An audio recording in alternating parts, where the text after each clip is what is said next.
everyone, it's Kelly. I had chapter 2, the history of curriculum.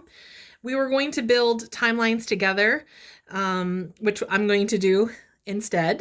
I do have 20 of these packets, so you're more than welcome to message me and I will ship one out for you so you can put it together if you would like. Each one has the time period, the specific trends that are going on, and some leaders of the time that also have some information based off from that leader. So I'm going to put these together. Like I said, I have 20 of these packets, so if you would like one, I will definitely get it to you. So the first one is academic scientism, and that started in 1890 to 1916. This was influenced by academics and science, was developed as we were developing in the curriculum. And science really provided the support and the rationale for curriculum. Two leaders of the time were Hall and Parker. The next one, starting 1917 to 1940, was progressive functionalism.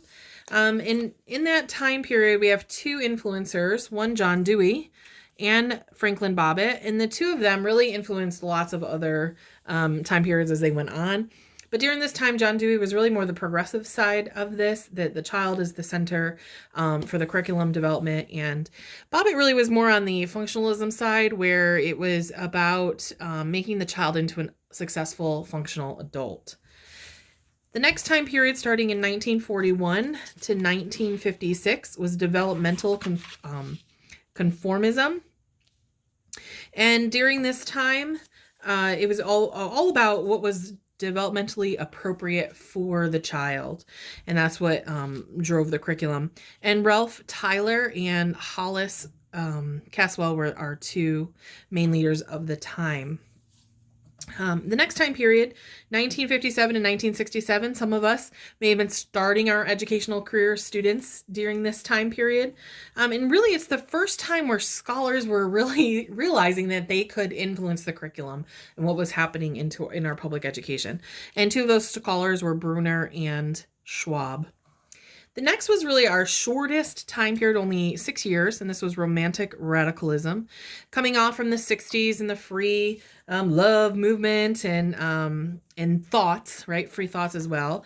This brought on the alternate schooling. It also elective programs started during this time, and also open classrooms, which I went to Central Square in the 90s, and our high school went through this as an open classroom. And for me in the 90s, where they were trying to close them back up and they really couldn't, wasn't a great experience in history and English, which was the hallway that was open.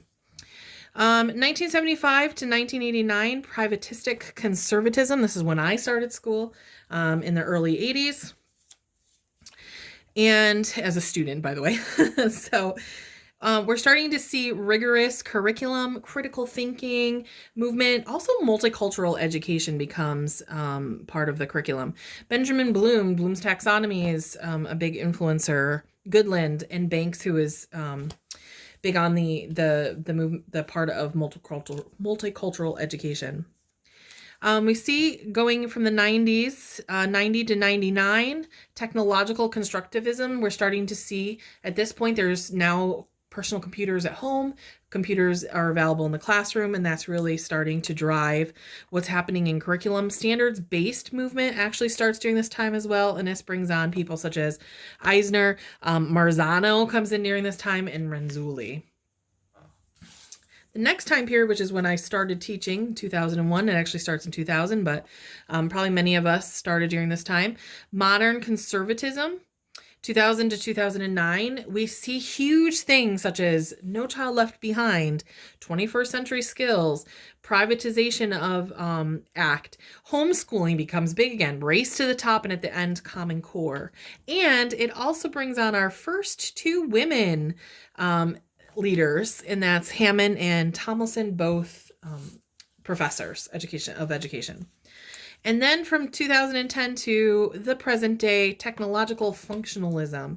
And really the biggest trend that's coming out, which is kind of interesting, which is driving what we're doing in curriculum, is that the minority population of students in our nation in public education actually outnumbers the white population. And so, how does that change our thought and our curriculum as we go forward?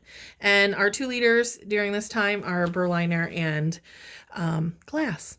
So the biggest takeaway about our curriculum is that society and what's happening in our nation is really driving what we're doing in the public schools, as it should, because that's what we're preparing our students for, is for our society.